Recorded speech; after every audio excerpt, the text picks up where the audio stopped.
Welcome to College of Law and Centre of Legal Innovation's NewLaw Careers Summit 2022. I'm Adjunct Associate Professor Peter Tompkins. I'm a Director at PwC NewLaw, and I'll be acting as a facilitator and host for this session, focusing on the role of a legal project manager. And I'll be joined today discussing it with an illustrious panel.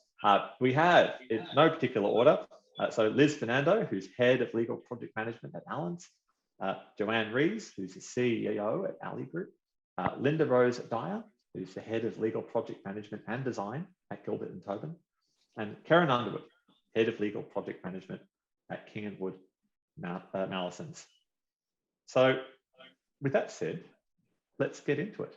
Now, you should be able to be seeing screen at the moment. We've got a Slido question ready to go. For those of you who haven't used Slido before, it's very easy. Go to that address, slido.com. You can also QR code it.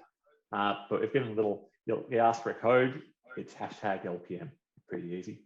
And we're going to start that poll. Question is, how would you describe your current level of knowledge and understanding about legal project management? Yeah, what is it?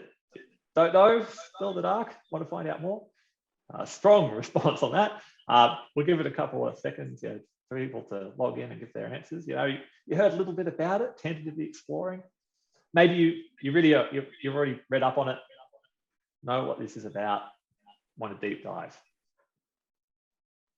We know there's a wide variety of people that are attending these various NewLaw Careers Summit sessions. I think we're the penultimate session. There's been quite a few of them already. But yeah, wide variety of people attending these from different stages, early stage career professionals. So we've got some commentary there around, so about half new entries. Still in the dark, why are we here? All right, so that's great because we're really going to cover off a lot of interesting commentary around, exactly, we're going to start from the start. What is LPM? And with that, I might stop share and we can move straight into some of our first questions because this isn't about me talking, it's about our panel talking. So, question to the panel, what do legal project managers and legal project management teams actually do? What is their day job? Liz, I'm going to start with you. You're at the top of the screen there for me, and we'll get some other opinions. Great, thanks so much, Pete. At Allens, our core focus is on helping our lawyers to manage their matters. So we talk about legal project management as being another word for matter management. And we talk about doing that in three main ways. So probably one way is that we train our lawyers in legal project management, matter management skills, so that they have what they need to work on matters. We also develop tools and templates to actually help them manage their matters well. And then a third part of how we support matter management components is that we actually work on matters and we take care of some of the matter management components. So we might help them to provide a scope of work, create a fee estimate, to organise communication, to work out how they're going to do their financial reporting with their clients and resource the matter. So quite a varied role, but it's really all about focusing on helping our lawyers to deliver great client service in managing their matters well. Right. Okay. So it's a very practical role. Linda, do you have anything to add on that? In terms of perspectives. Agree with Liz, and lovely to be here today. Thank you for having me. Welcome to everyone who's on. I absolutely agree with Liz. It is a very varied role. And I think it just depends on the type of matter and the complexity of the matter. But effectively, I would say it's looking at how you can take the project management framework and how you can take the efficiencies that can be gained through project management. And I'm going to say both apply and integrate it into the way in which legal services are delivered. I think that's a really interesting point. There seems to be a strong focus in here around, I guess, I'll challenge you in terms of, is part of what legal project management does, is there a focus on what success looks like, I guess, from a matter perspective. They've got lawyers delivering legal work and delivering legal services, but as what a legal project manager does, is it about helping them deliver great legal services? Is it an enabling tool? Joanne, I think you actually might have some interesting views around this in terms of helping define what success looks like. That's right. Thank you, Peter. So I come from a slightly different perspective to the other panelists in the sense that Ally Group works only with in-house legal departments. We don't work with law firms. So I must say I'm really looking forward today to hearing about what the LPM teams in the law firms do, because I have a learning curve there as well. But I can certainly talk about what we do when we act for in-house legal teams to help manage their legal projects. And we have a 5-stage methodology, and the first stage is really the most significant one, which is actually scoping, helping our clients to work with their external legal providers to scope out what success look like, what is the outcome that the client wants, what does success look like for the client. And why we say that is fundamentally important is that lawyers can get very caught up in being risk managers, crossing every T, dotting every I, making sure they've covered everything that could possibly be needed, and then go to the client and say, all right, we've done all this work, this is what's possible, this is what's possible for you, what do you want to do? And we say that that's the wrong way to look at it. It should be the other way around, where the clients are saying, this is our outcome, these are what are the options to achieve that outcome. So that's a very important part of our methodology. Secondly, is we then look at once you have a plan as to once you know what the plan is going to look like, is then who's going to do the work. Because if just say, for example, an external law firm puts all their resources on a large project, often there may be, under a disaggregated model, different ways of getting more cost-effective resources at a junior level. We find with a lot of our clients that they're willing to pay for the partner senior level resources, but they would prefer to use their own in-house people or contract resources when they're resourcing up the project. They can get far better value that way. So that's the second stage. The third stage is setting a budget. Once you know what needs to be done, you've got your resources, you set your budget. The fourth stage is monitoring performance against the budget. And the last stage is a lessons learned. What worked well in the project, what didn't work well, what are lessons for future projects. So that's essentially on a practical level what we do. Thank you for stepping that out. And that's for anyone that's kind of more interested in a pure play project management. A lot of what Joanne was just talking about, there's a couple of different process methodologies out there or frameworks for project management. Some of them are, for example, the project management body of knowledge, PMBOK. So if you want to Google something and have a look at some kind of more standardized approaches to project management, there's plenty out there. That's maybe a good one to start with. Is the idea of the LPM to pull in whatever resources are necessary. And I've also a 2-part question. Does the type of LPM support change with the type of complexity of the matter? Is it one size fits all, or is it more nuanced approach? I'm happy to go, Liz. Go for it. Yeah, sure. So I've said this before, and I'll say it again. It is definitely horses for courses. And I think you need to think about the nature of the matter, the complexity in the matter. You also need to think about the time frame within which that matter is running. So you might have a dedicated LPM acting as pure project manager on a matter with carriage of particular work streams, but also sitting at a higher level, you might have another project manager resource who's looking at things like communication with the client, like reporting back, like status, etc. And that's on a fairly complicated matter. And then in other areas, you might have lawyers who are pretty good at matter management themselves, but who are looking for somebody with a framework and a structure to come alongside and to help them lift that matter up. So that's a different type of LPM role. and a different type of support. And I would say that is a role that is not necessarily embedded into the matter management team. And I will go one further and say there is also a role for a legal project manager where a particular team or a practice group has a portfolio of numerous smaller matters, and they're looking to be able to manage that portfolio with the level of efficiency that's required around resourcing, around reporting, around budget, around WIP, etc. So off the top, very high level, there are 3 distinct roles sitting there for an LPM. Thanks, Linda. I think it's really interesting. I think we'll get to that quick. We'll build upon that shortly when we talk about some of the competencies that an LPM might have. But Liz, question for you in terms of the. I know we had a bit of a chat about this as a team a bit earlier. But thoughts about how an LPM can also help with a lawyer's mental health, right? It's not just matter health we're talking about here. It's individuals, and how can an LPM help with that? Yeah, it's absolutely right. And in today's world, something we've really worked out in the pandemic is really how much the amount of work and the work setting can impact people's mental health. I think it's been a great thing that it's been raised to the fore as an issue for people.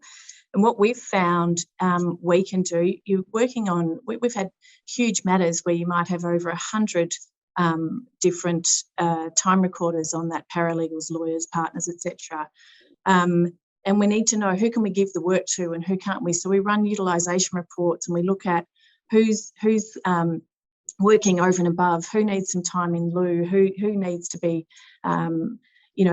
given a break, and so that we're resourcing it appropriately to, yes, deliver what we need for the client, but also make sure that we're looking after the well-being of our people.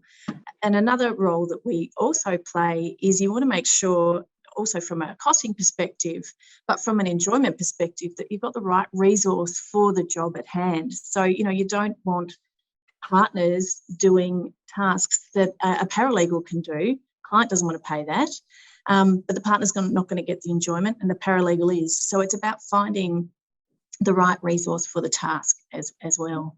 Yeah, I love that. It's exactly about enjoyment. It's about having fun as a lawyer and doing making sure the right competency within bounds as well. We don't want to necessarily cookie cut people and say, no, you're only doing this little world. You want to give people a challenge scenario where they can grow. But yeah, I guess within bounds. And make sure the right, Joanne, this was your point earlier, trying to make sure that effectively right sourcing, right, making sure the right level and the right cost point in terms of resource is doing the right type of activity. I might direct next question, Karen, to you then, to give you a bit of airtime here, because we've just been talking a little bit about the impact, or touching upon the impacts that legal project managers can have, right? Impacts upon the matter.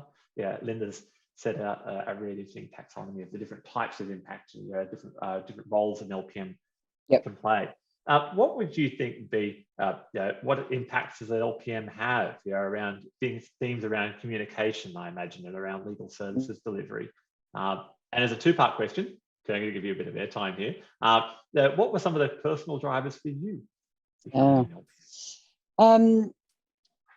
I might start with the personal drivers, because I think that sort of leads into what sort of the impact can be as an LPM on big matters, or on matters generally within a firm. But for me, the drivers were really sort of being that sort of, I'm just a fixer, right? So I can't leave something alone when something's not being done as efficiently as it can possibly be done. You go, well, that's just, why are you doing it that way? It's just silly, right? So I sort of fell into sort of doing a lot of those sorts of roles on matters, just finding things and going, well, let's do this better and let's do this way, and how about we do that? And then coupled with probably the long time that I've been at this firm and the client relationships that I've built along that time, both as, when I've been out doing secondments or when I've been acting for our clients here, I had really good client relationships and knew a lot of people in the firm. And I think that goes to that point about, which I'm sure Liz would have touched on, about the importance of stakeholder management and being a good communicator in this role. If you have a natural bent that way, then you get a lot of satisfaction out of being that person on the matter who knows what's going on at any given moment, and sort of being that communications hub and being that sort of, I know where that is, someone's got to do that and follow that up. And you've really got your finger on the pulse, which I think it can be quite exciting. So that's the personal driver for me, I think, in that way. And it enabled me also to continue to work on, really big matters, which, whilst for lots of lawyers, they are and continue to be extremely challenging. I heard instances before about the wellbeing, which is another big driver for us in our program here too. They can be really challenging and difficult, but they're also really amazing bonding experiences for teams. And, when you work on these big matters, then, you'll retain those bonds the whole time that you are in that person's ambit, in that team's ambit. So I like those big matters, and I think that LPM is a great way of getting involvement in those matters, but in a way that actually makes a difference far more broadly than just your own little niche area of law.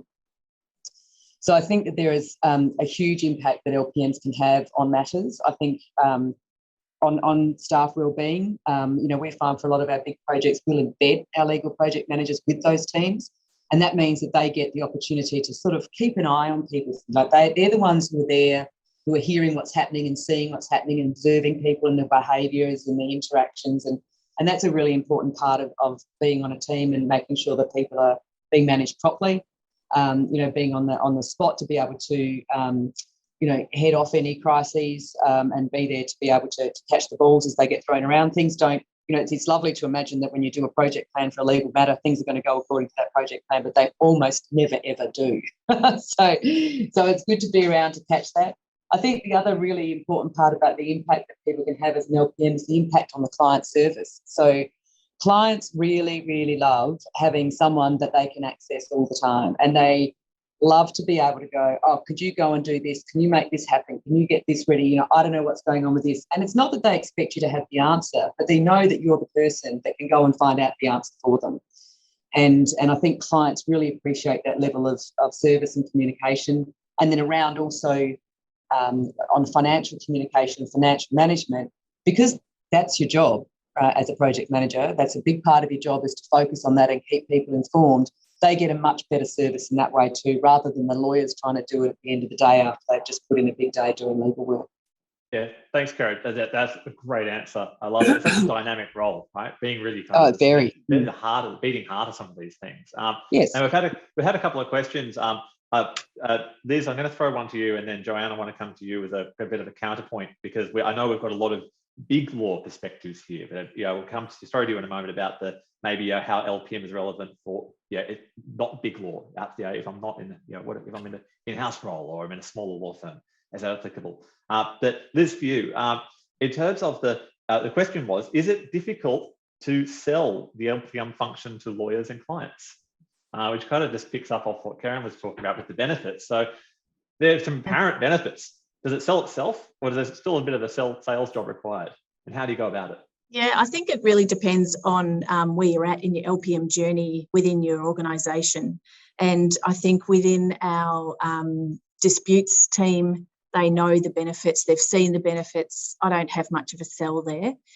For them, it's really about just the storytelling about the types of help that we've provided. So people say, oh, can you do that for me on this matter? But really, people know that we're there and they'll come and engage with us. Other groups don't necessarily know how we can help them. So there is a little bit of a sell there, but it really is that storytelling is really important to then spread the word about how we can get around and help people. So, I've been in this role for nearly 5 years. When I first started, most of our work was in the training space and the tool development, and not a lot in the matter workspace. Now, 90% of our work's in the matter workspace, because we are just working on matter because people know about it, the team's growing, and we've still got a lot of work. So less of a sell now, but we've had quite a journey to get there as well. Right. And I think, Linda, you made this point in our earlier discussions about how we're seeing the maturing of the profession, right? And and starting to now get perhaps a little bit more crystal clear on what an LPM actually is. I think maybe you got some words on this, because it used to be early days, legal project management seemed to kind of be a bit of a bucket for everything transformation. You're seeing it in your role? Are you seeing it to start specialize now and getting a bit? I think it's fair to say that depending on the size of the firm, depending on the size of the organization, that you are beginning to see specialization. We certainly are seeing specialization. Very much we have legal project managers, we have people who specialize with legal technology, others who are looking at transformation in a broader context. That's not to say or to indicate that they're completely separated from one another, but it is just to affirm the fact that there is a very healthy appetite for dedicated legal project management services and for that type of support. So I think it would be fair to say that it depends on how an individual firm is set up to, you know, when you look at those roles, but certainly we have seen it. And I know from talking with Liz and Karen that they've also experienced that as well. Yeah, thank you. I think that sounds right. Joanne, actually on yours, so building off that, what are your perspectives for maybe outside of, you know, the larger law firm environment? What are you seeing in the industry in terms of the relevance, benefits of LPM? Yeah, well, I think in terms of desire for LPM, I think it's very, very strong. We've been through Allied Group training for about 15 years now in LPM, and I'd say 90+%, perhaps 95%, and that's because it's probably our client base aren't in-house legal teams come along to our training programs. So there is a huge desire to know about it, to be able to project manage. There aren't the sort of LPM teams in Australian in-house departments that are existing in the large law firms, because mostly they're sort of not big enough, and LPM hasn't become a thing enough for there to be sort of LPM teams embedded across the board in in-house legal departments. Often it's done individually by sort of project managers who might work within the organisation.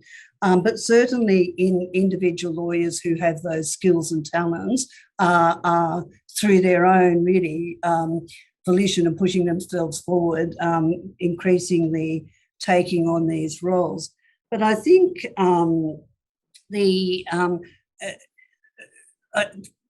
I think that the desire is large.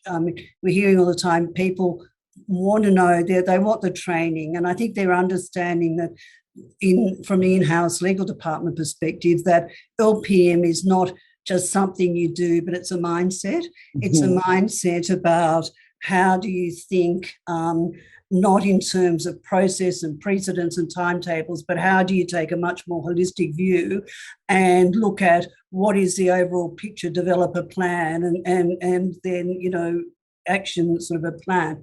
So I think that's so there's a huge desire for training in that, and the more people that are trained, the more people that are going to do it. And there's also a huge desire to look at technology tools that will support LPM practices. And I think as those tools are increasingly developed, then I think there'll be more and more LPM existing inside in-house legal practices. Thanks, Joanne.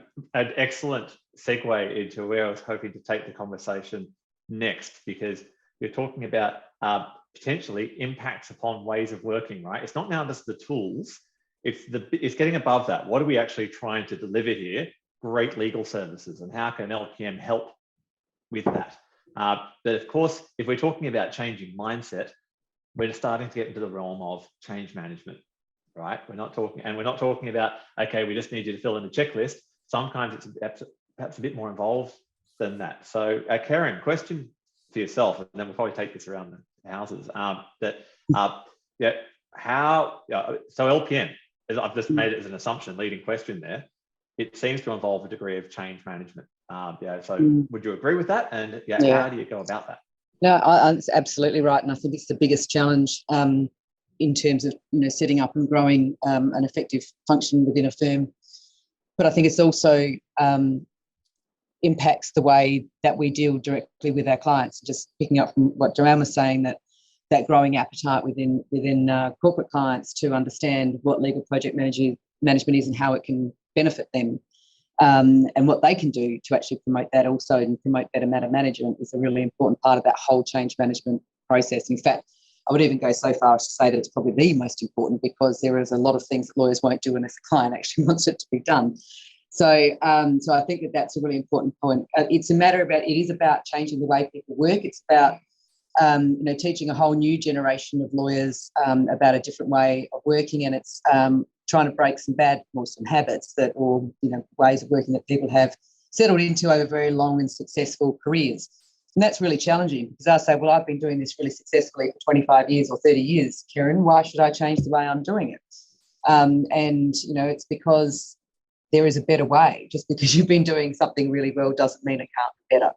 And I think that helping people to break down matters into defined sort of sections in terms of saying, look, scoping is really important. We often don't scope enough. We don't have enough detail. We don't have enough alignment in that.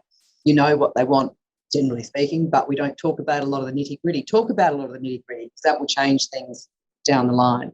Think about really, planning. You don't have to have a really granular Microsoft project plan for every single matter, but it's good to have, as Joanne says, that overarching sort of holistic picture about where you are and where you want to get to and how you're going to do that.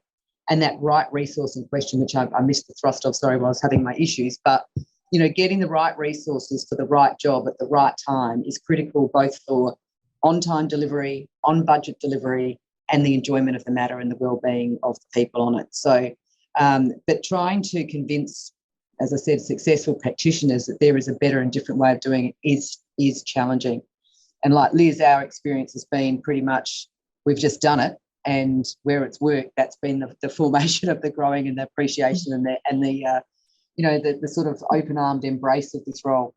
So cast 1,000 seeds and let them bloom where they will, right? And basically, yeah. Right. So take it where you can get it. It's the other thing. Yeah. That's interesting, right? Because so different teams will have different levels, I guess, of maturity and aptitude and willingness, and maybe also that's the type of work they do, right? Where different types of project management, how a litigation team goes about it, maybe slightly different to how an M&A team goes about Absolutely. it, how an IP team doing trademark registrations goes about it, right? Okay, so that's actually a question then that I want to throw to Liz, because I'll just build off again what Karen just mentioned around I want to focus now upon some of the more juniors, right? Okay, so we just said there's some senior stakeholders, and sometimes they can be challenging. How do we go about bringing on the rest of the firm, or the legal team, in particular, starting off with the juniors? What are some approaches to helping shape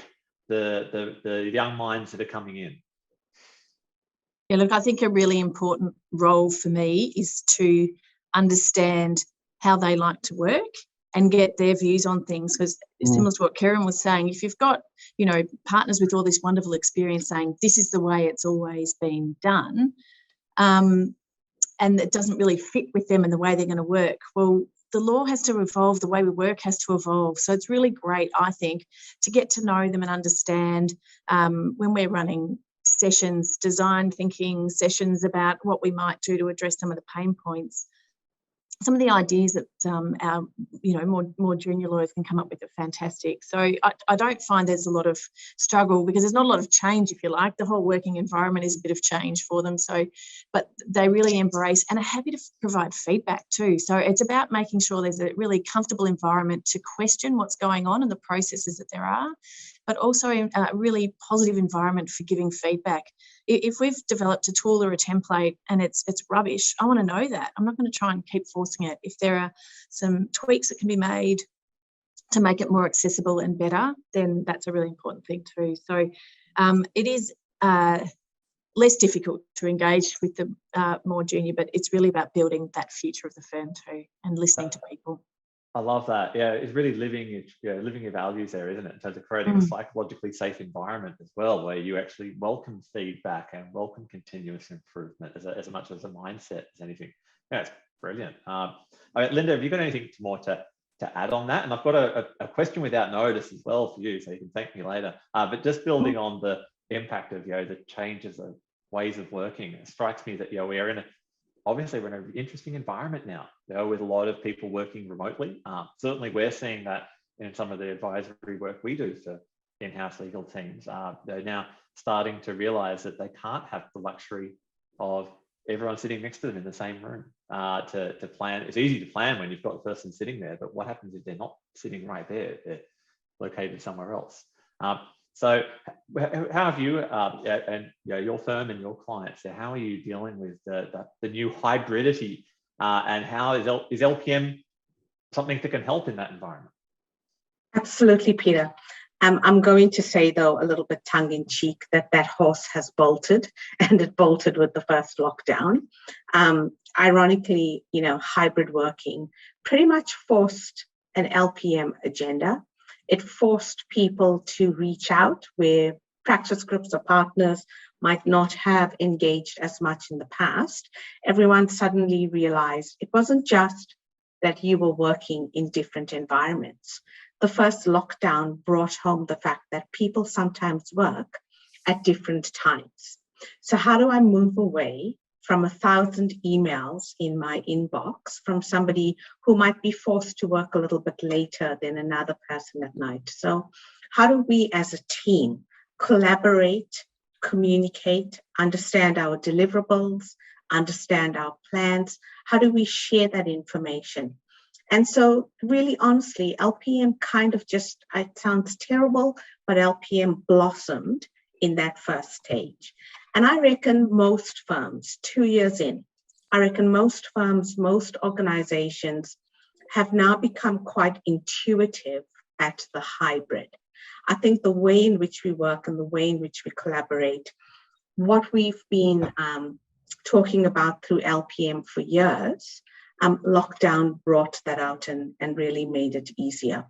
The change management aspect, of course, is always going to be there, and it is still there. So that uptake depends on teams and it depends on individuals.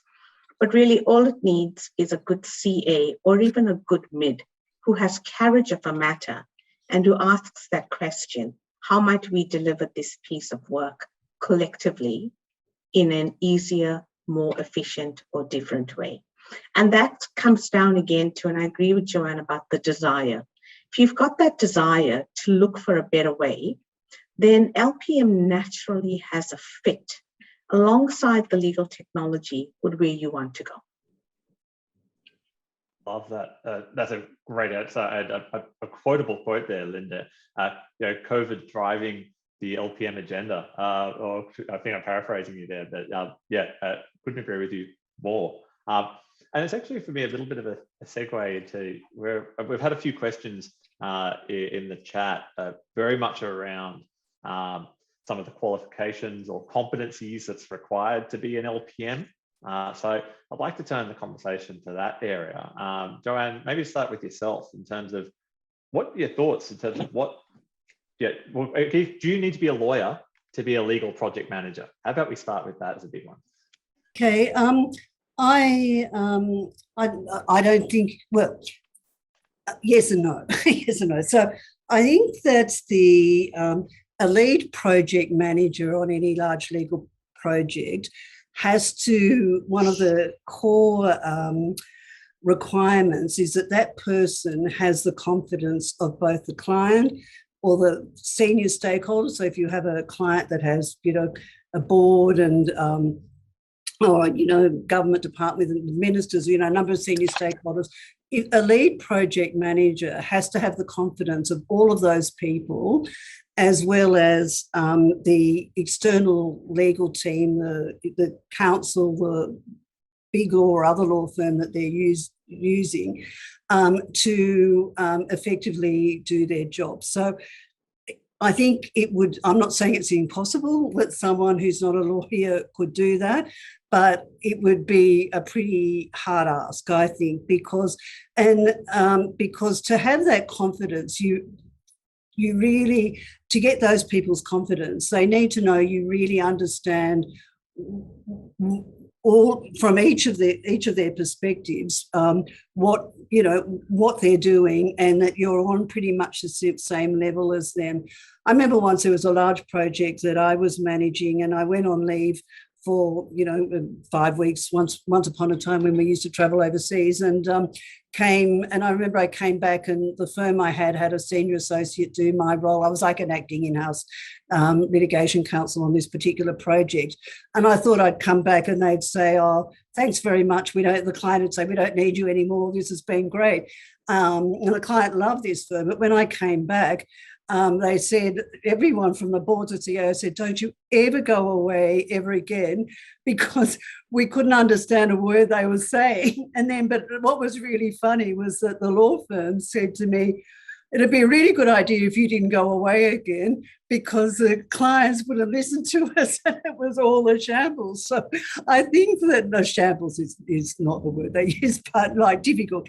So I think that the core competency really is being a fantastic communicator, understanding both perspectives, clearly being able to see the big picture. We talk about put a plan in place, but really being that person who doesn't have to be the most important person in the room, but is a facilitator to make sure that everyone else is aligning.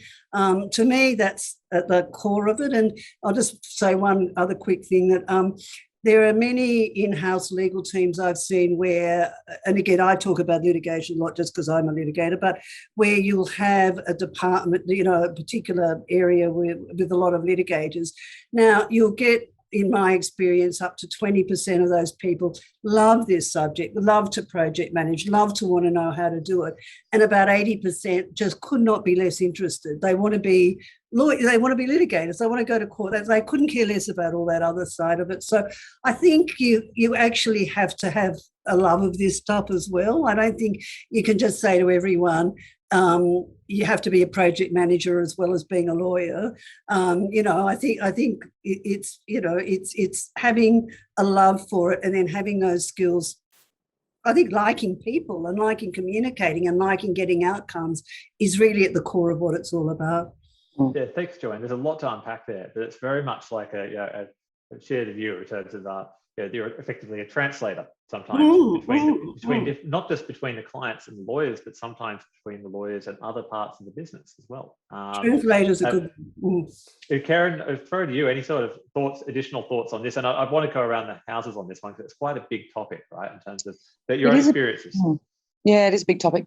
I agree with everything Joanne just said. I think there's a real advantage in understanding your subject matter. And I think that would be the case for any project manager, right? You'd be less inclined to get an IT project manager onto building a bridge than you would getting an engineer onto that. So I think that there is something to be said for understanding the matter. I think there's something to be said for really understanding how lawyers work and the challenges that they have in their daily roles. So I think that that's really important, and it's you can be you can be really, really useful when you understand that sort of stuff. I mean, even around things like scoping, for example. So on one particular matter, the team was really under the pump, and we had to unexpectedly brief a US firm on a particular matter. And it was great for that particular senior associate in that thing who could just throw this information at me about what they wanted, what they needed, what the aim was, what they were trying to do there. I packaged it up into the instructions, and I was able to engage with the external lawyer in the US and scope out the matter and get it started. So that's a great thing for a lawyer to be able to handle to someone on a matter. So, and I think that's where you really sort of you get that real use from. Having said that, I do work with and have on my team non-legally qualified legal project managers, and the mechanics of law can be learnt. Like, most litigation follow a particular process. Most transactions follow the sort of same standard process. So you can learn that stuff. What you can't learn is, the value of the experience that comes from a diverse background. And when I say diverse, I mean not law. When you bring in that experience from somewhere else, whether that's data or whether that's a scientist we've got on this. She used to be a scientist. So, and that is a huge value in that, I think. And if you've got that innate love of communicating, as Joanne talked about, and you've got that innate desire to sort of want to fix and make things better for people and improve things, then it's a great job. And I don't think you necessarily should be precluded just because you're not a lawyer.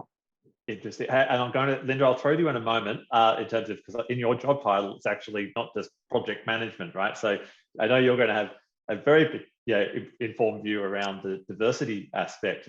Liz, before we get there, if you're, what's the profile of someone that you're hiring into your team now? Now you've got all of the people here have got fairly mature LPM teams and functions and capabilities. What's the profile now look like?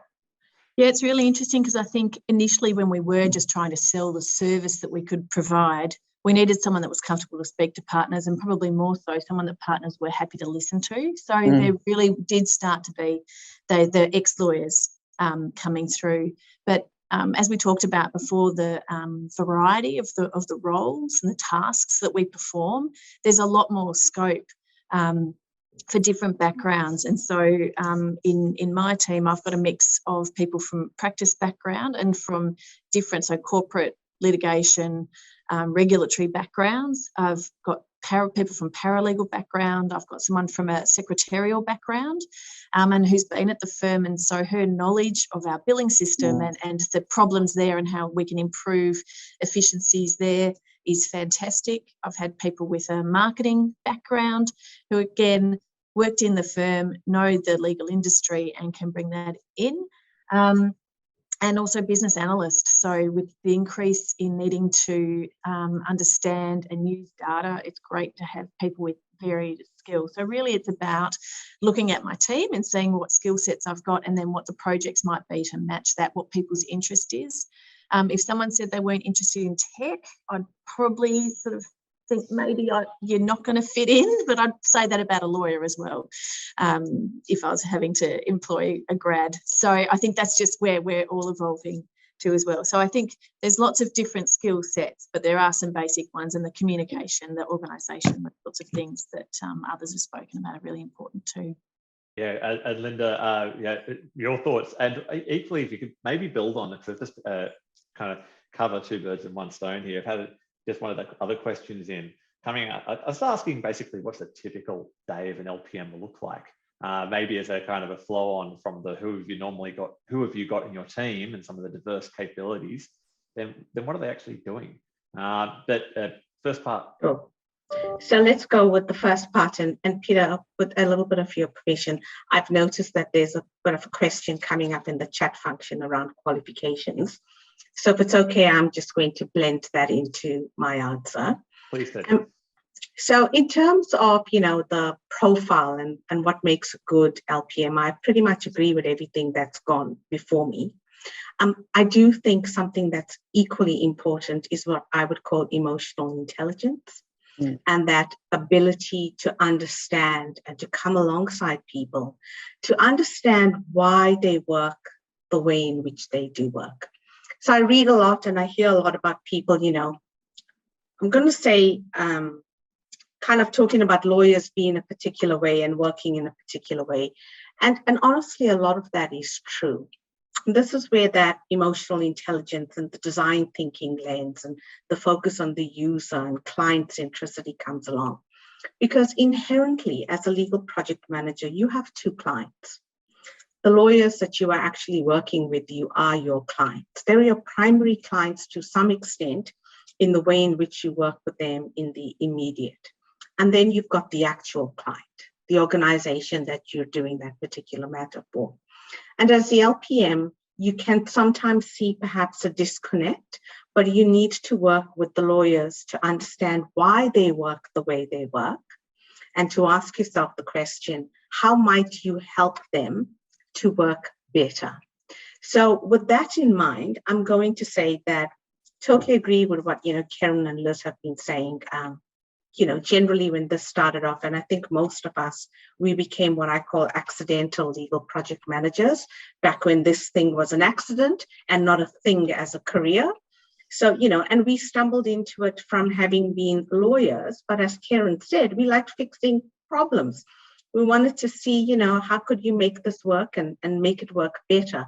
And that naturally became something we might have done in our previous roles. People would go, we've got this, let's bring Linda in. Or, let's take a Karen in or a Liz in or a Joanne in. And so you naturally built up that skill set.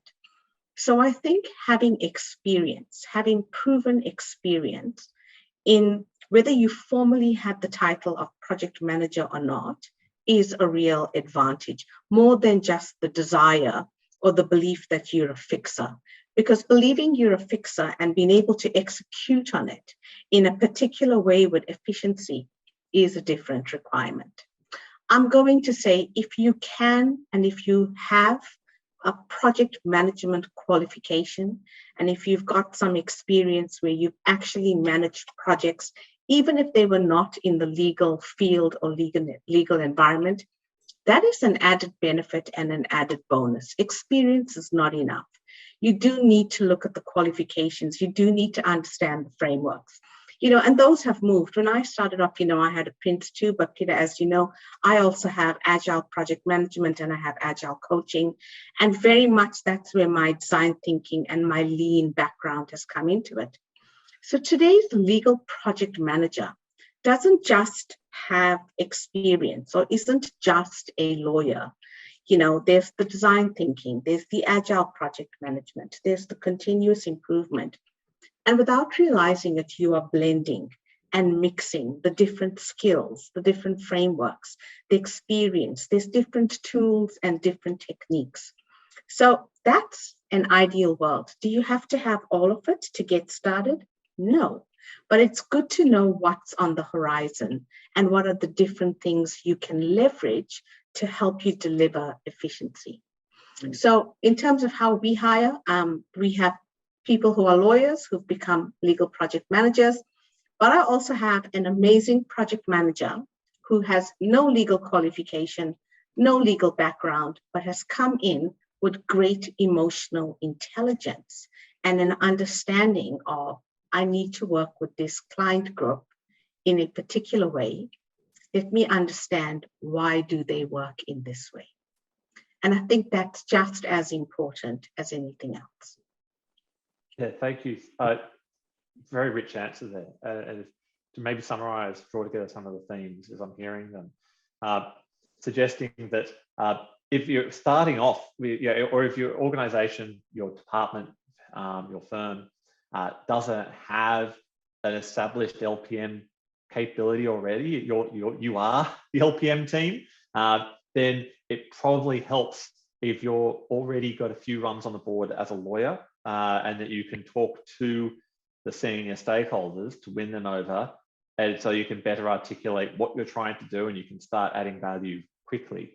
But in a more established organization which has a more established LPM capability and those initial hard runs have already been made, that there are a wider variety of opportunities to have more diverse backgrounds. You don't necessarily have to be a lawyer. That some degree of what seems to be consistent is we still need to have some degree of project management passion, and not just passion, but some degree of competence, and whether that's through accreditation or just through lots of life experience, but some degree of competence about how to go around managing projects and some of the tools that are available.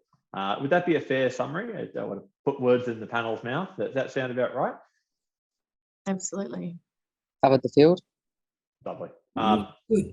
We've got about 10 minutes, less than 10 minutes, about 8 minutes left. We've got a couple more questions and a couple more points of view, but turning now towards, I guess, how we see the role of LPM evolving in the future. We've got a lot of discussion today about where we're at and how to, some of your own background in terms of how to get here. Where do we see LPM evolving to? Where from here? Joanne, I'll start with you. What are your thoughts? Okay, well, obviously I can't talk about what's happening inside big law firms, and there's plenty of other people to do that on the panel, but I think in terms of in-house, I've already sort of spoken a bit about it a bit earlier, but I think what we've been doing for the past 15 years has been fourfold, really. One is hands-on project management of particular legal projects. So on where someone has either had a cost spiraling out of control, a dissatisfaction with feeling that there's not an alignment between what the client wants and what the law firm wants, or right from the beginning wanting someone in who can be accountable for, the outcome for managing the project. There's that role of coming in and actually hands-on doing the project management in a sort of a more or less a consultant capacity. So I think that's going to continue until more and more in-house people, lawyers and others are trained. That ability or that need to come in and help people on a hands-on basis is going to continue. A big part of the work to date has been training lawyers, both particularly in-house in LPM, which I've discussed, and where the demand for training is growing. So those sort of training skills are important skills, and people who like training, there's going to be a big world out there, I think, for training in LPM. Various other consultancy offerings apart from just managing a particular project, but building templates and tools for clients, I think is something which clients are beginning to ask us for. Fourthly, I think seconding experienced LPMs into in-house legal departments. That's happening a bit, but I think that's going to be more and more an offering that clients with in-house legal departments are going to want secondees coming in, if they don't have their own people, coming in on large projects as secondees to run their large projects in-house for them. But the big future is technology and technology tools. I'm, again, the others, Linda, Liz and Karen can talk about what's happening on the law firm side. We, on the client side, there is nothing to our knowledge that exists at the moment, but I'm actually currently in the process of developing a tool along with Jemima Harris, so I think I might have spoken yesterday on tech tools and legal operations. We've got an LPM tool which will come out in about August, September, which will follow our methodology and will be able to be used by in-house legal departments. So we're quite excited about that, and that'll have a large training component element to it as well. So to me, that's the next evolution, as people will start to use software tools to do this work. Yeah, thanks, Joanne. There's a lot of the future is tech-enabled. There's no arguments there at all. Got a couple more minutes, so we might do some quick fires around for Karen, Liz and Linda. Same question, where to from here? Next steps for LPM? So internally, I think greater specialisation. So I think we're probably going to see more, project managers attached and embedded in far more regular fashion with areas that they're experts in. That's the first thing. I think the second thing is consultancies. I think as Joanne mentions, the growing awareness of clients for the need for people with LPM skills means that I think that there will be quite an active sort of consultancy business that will be available. Tech, yes, agreed. But I think the step further from the tech is actually, really solid data-driven decision making. So it's going to be around, we've spent a lot of time, I think as LPMs, we love collecting data. Very frustrated that people want us to give us data outcomes when they haven't given us the data input, but we're getting better at collecting all of that. And I think what we're going to see is some real, a move towards actually, making sure all decisions are backed up by what the data's telling us. A strong yes on that one. Data-informed decision-making. Heck yes. And building the underpinning systems and behaviours to drive that data. That's right. Yeah. Liz? Yeah, and I was going to say a big part of our role has got to be continually responding to and understanding what our clients are wanting and then evolving. So it just as the practice of law evolves, so does our role. And a huge part of what drives that is what our clients need. So we do need to be that communicator, that understanding what our clients want and helping to evolve the practice to provide that. And a lot of that is data driven, as Karen rightly points out. Linda, final words to you. Take us home. What's the future of LPM? So I'm going to pose what I would like the future to be. Totally agree with everything everyone else has said. But I do think that we will eventually get to that place where LPM with specialization, with embedded knowledge, is actually going to have carriage of a matter. And if you think about a typical project where you have a project manager who's kind of like the conductor of the orchestra, and there are all these different people playing their different instruments. And I think you'll get to that stage where you've got an LPM who has carriage of a matter, and where your lawyers are coming in with their pieces of work as specialists, as subject matter experts, etc. That's not to remove the partner, that's not to remove a senior, it's not to remove a client, but they become your key stakeholders. They become your product owners. And your LPM is working with your data team, working with your review team, working with different teams, and pulling all of those things that are happening down, at that lower end, pulling it up together and feeding it up to your product owners, enabling them to make better decisions in terms of outcomes, looking at the success in a different area. And that's a shift in roles and a shift in responsibilities. And I think that's the future that we should be aiming for. I love it. The LPM is the integrator, the translator, the conductor. It's a great future. We're going to wrap it up there. A huge thanks to our faculty. So Liz, Linda, Karen, Joanne, thank you. Thank you for all listening. We hope you enjoyed it. Thank you so much for signing in and attending. A recording of the session is going to be available shortly as a video and as a podcast, I believe. If you would like to receive updates about the release date of those recordings and more broadly the work of the college and the Centre for Legal Innovation, be sure to follow them on social media, so LinkedIn, Facebook, Twitter, and Instagram. And with that, as you'd expect for a session on legal project management, we are going to end precisely on time. So thank you very much, and wishing you a great rest of the day.